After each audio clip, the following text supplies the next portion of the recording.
Operation సింధూర్తో నయా భారత్ అంటే ఏంటో ప్రపంచానికి తెలిసిందన్నారు రక్షణ శాఖ మంత్రి రాజ్నాథ్ సింగ్. మన బ్రహ్మోస్ శక్తికి పాకిస్తాన్ తల వంచిందన్నారు. జైషే లష్కర్ టెర్రరిస్టులకు పాకిస్తాన్ స్పాన్సర్ చేస్తోందని మండిపడ్డారు. పాక్కు ఆర్థిక సాయంపై ఐఎంఎఫ్ మరోసారి ఆలోచించుకోవాలని సూచించారు. గుజరాత్ కచ్లోని భుజ్ ఎయిర్ బేస్ ను సందర్శించారు రాజ్నాథ్ సింగ్. ఆపరేషన్ సింధూర్ సక్సెస్ తో ఎయిర్ ఫోర్స్ సిబ్బందికి స్వీట్స్ పంచారు. ऑपरेशन सिंदूर के दौरान जो कुछ भी आपने किया है, समस्त हिंदुस्तानियों को, चाहे वो भारत के रहने वाले हों अथवा दुनिया के दूसरे देशों में रहने वाले हों, सभी गौरवान्वित हुए हैं।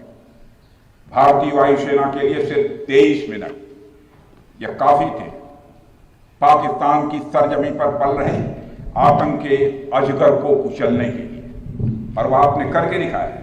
ऑपरेशन सिंदूर में भारतीय वायुसेना ने जो प्रभावी भूमिका निभाई है, उसकी सराहना इस देश में ही नहीं बल्कि दुनिया के दूसरे देशों में भी हो रही है। और हमारी एयरफोर्स एक ऐसी स्काई फोर्स है जिसने अपने शौर्य, पराक्रम और प्रताप से आसमान की नई और बुलंद ऊंचाइयों को भी छू लिया है। और साथियों, कोई छोटी बात नहीं है कि हमारी एयरफोर्स की पहुंच पाकिस्तान के हर कोने तक है। और आज स्थिति यह है कि भारत के फाइटर प्लेन बिना सरहद पार किए ही यहीं से उनके हर कोने तक सीधा प्रहार करने में पूरी तरह से सक्षम है।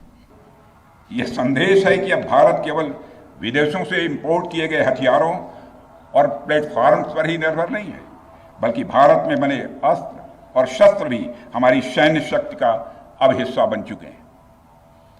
अब भारत में बने और भारतीय हथियारों से बने हथियार भी अचूक और अभेद्य हैं।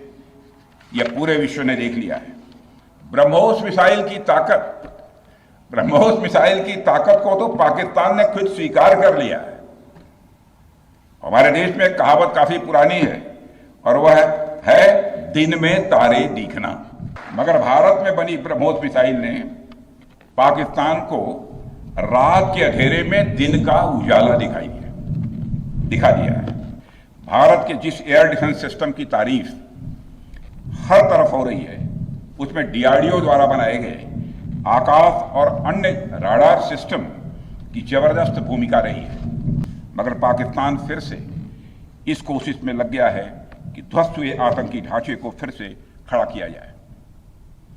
वहां की सरकार पाकिस्तानी आम नागरिकों से लिया गया टैक्स जैशे मोहम्मद जैसे आतंकवादी संगठन के आका मसूद अजहर को करीब 14 करोड़ रुपए देने में खर्च करेगी, जबकि वह यूनाइटेड नेशंस डेजिग्नेटेड टेररिस्ट घोषित हो चुका है।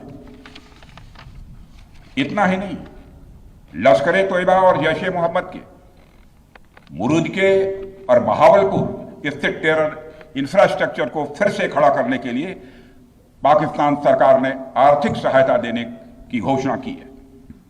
लेकिन निश्चित रूप से इंटरनेशनल मॉनेटरी फंड से आने वाले $1 बिलियन के बड़े हिस्से को टेरर इंफ्रास्ट्रक्चर को फंड करने में इस्तेमाल होगा।